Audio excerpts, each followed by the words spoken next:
नमस्कार. रेफ्रिजरेशन आणि एअर कंडिशनिंगच्या या रोमांचक जगात सर्वांचं स्वागत आहे. आज आपण एका अशा घटकाची माहिती घेणार आहोत जो आकाराने अगदीच लहान वाटतो, पण त्याचं काम मात्र अतिशय निर्णायक आणि मोठं असतं. तो महत्त्वाचा घटक म्हणजे हँड व्हॉल्व्ह. चला तर मग या साध्या पण अत्यंत महत्त्वाच्या उपकरणाची सविस्तर माहिती घेऊया.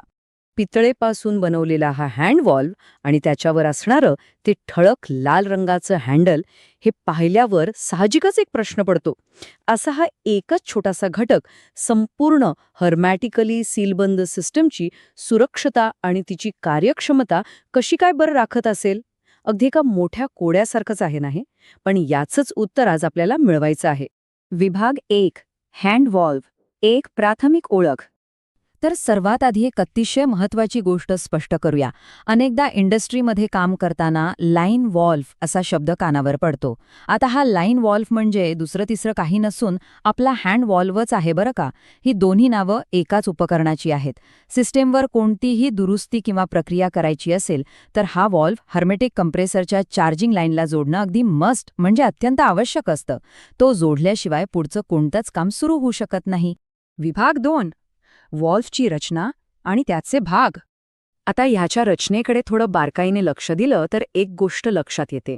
या हँडव्हॉल्व्हचा जो मुख्य भाग आहे तो अत्यंत मजबूत अशा पितळेपासून म्हणजेच ब्रासपासून बनवलेला असतो आणि अगदी वरच्या बाजूला त्याला सहजपणे ऑपरेट करण्यासाठी मजबूत प्लास्टिकचं किंवा कधीकधी धातूचं हँडल बसवलेलं असतं. पितळ आणि या मजबूत हँडलचा हा जो संगम आहे ना, तो या उपकरणाला अक्षरशः दीर्घायुष्य देतो, एकदम टिकाऊ बनवतो. आणखी एक अतिशय महत्त्वाची गोष्ट म्हणजे याचे इनलेट आणि आउटलेट पोर्ट्स. या पोर्ट्सवर अगदी अचूकपणे थ्रेडिंग म्हणजेच आटे पाडलेले असतात.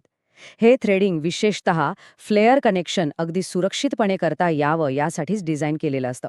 यामुळे काय होतं तर गळतीची म्हणजे लिकेजची शक्यता जवळपास संपुष्टात येते आणि जोडणी एकदम घट्ट आणि सुरक्षित राहते.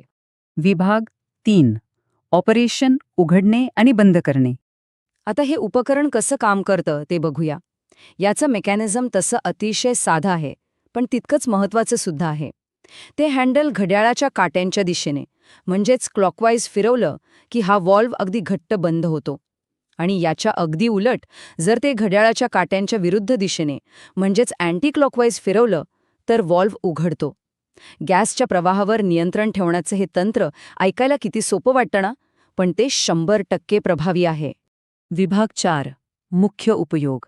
रेफ्रिजरेशनमधील काम. बरं, या हँड व्हॉल्व्हचं खरं महत्त्व कुठे दडलंय माहितीये?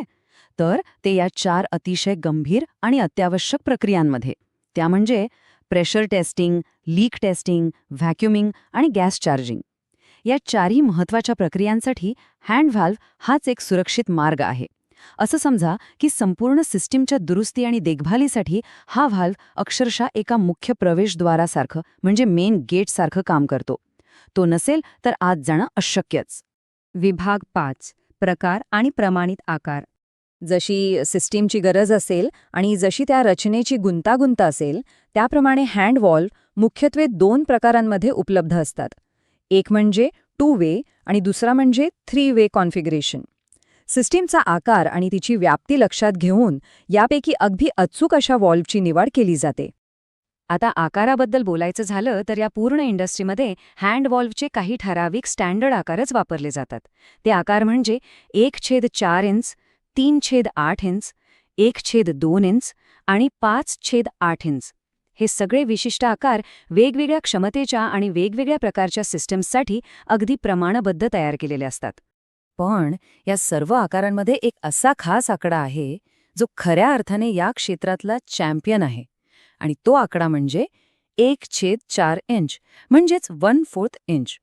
संपूर्ण इंडस्ट्रीमध्ये हा आकार निर्विवादपणे सर्वाधिक प्रमाणात वापरला जातो. दैनंदिन कामकाजात हा 1/4 इंच आकाराचा हँड व्हॉल्व्ह सर्व तंत्रज्ञांचा अगदी सर्वात जास्त वापरला जाणारा आणि 100% भरोशाचा असा एकमेव पर्याय आहे. आता शेवटी एक विचार करण्याजोगा प्रश्न नक्कीच मनात घर करून राहतो. दिसायला इतका साधासा वाटणारा हा पितळी घटक, पण तो एवढ्या प्रचंड मोठ्या आणि गुंतागुंतीच्या एअर कंडिशनिंग सिस्टीमसाठी थेट लाईफलाईन कसं काय बनू शकतो? खऱ्या अर्थाने या अतिशय साध्या पण अत्यंत अचूक अशा रचनेतच इंजिनिअरिंगचं खरं सौंदर्य दडवलेलं आहे. एखाद्या छोट्याशा गोष्टीचा प्रभाव किती प्रचंड असू शकतो याचं हे एक उत्तम आणि अविश्वसनीय उदाहरण आहे.